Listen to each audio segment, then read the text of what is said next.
Welcome to Infinite Craftsman. Today we're going to twist this into this without using heat.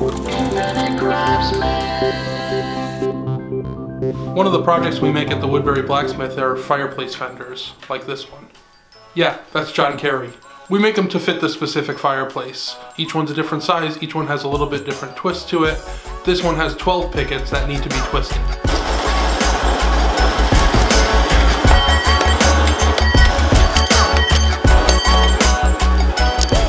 Now we're going to set up the jig.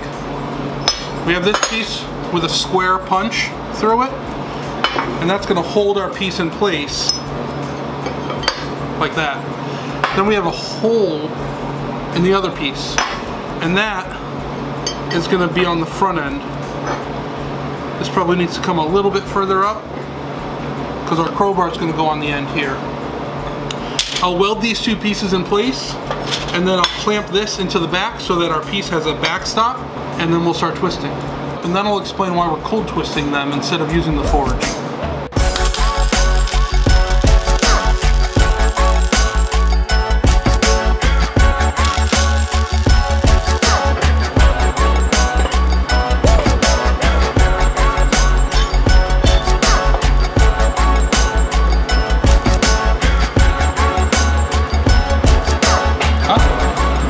Jig is up.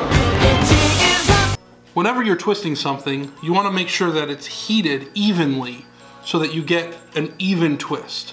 If it's too hot on one end and there's a cold spot, or it's too cold on this end, these twists won't come out evenly spaced. You'll have more twist here, less twist here, and it won't look right. So when you twist them cold, they're technically heated evenly. The biggest difference between cold twisting and hot twisting is the amount of force you need to apply, which is why we have this massive crowbar. The other part is that they tend to twist out of alignment, but that's when we'll use a little bit of heat. Use the vise to just clamp it straight. That's a lot easier than trying to get the twist perfect at the forge.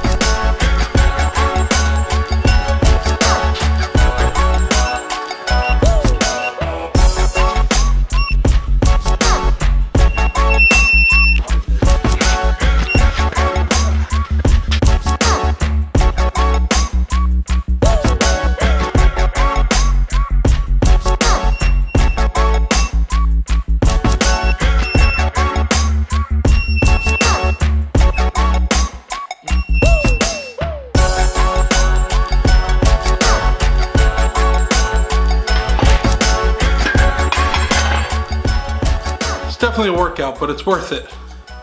Now we just need to take these to the forge and bend them straight. Like I said before, they have a little bit of a curl to them. When you roll them across the table, you can see them wobble a little bit. We're going to straighten those right up.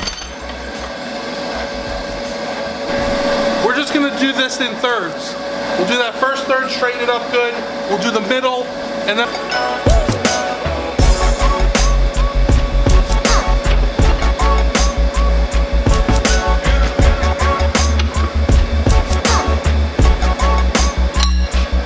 you also want to make sure that the end right here is in line with the rest of it.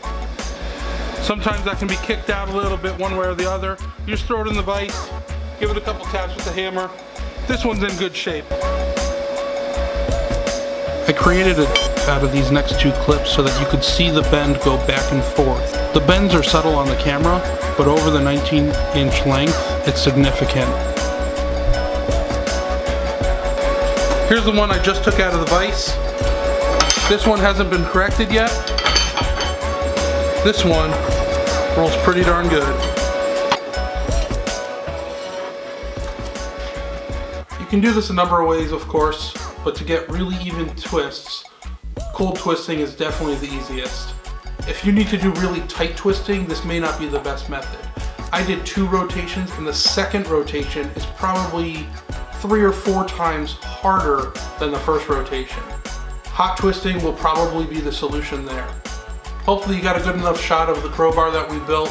If you need more details on that, just hit me up in the comments. If you have any other questions, post them below. I'll be happy to answer them. It's 39 degrees!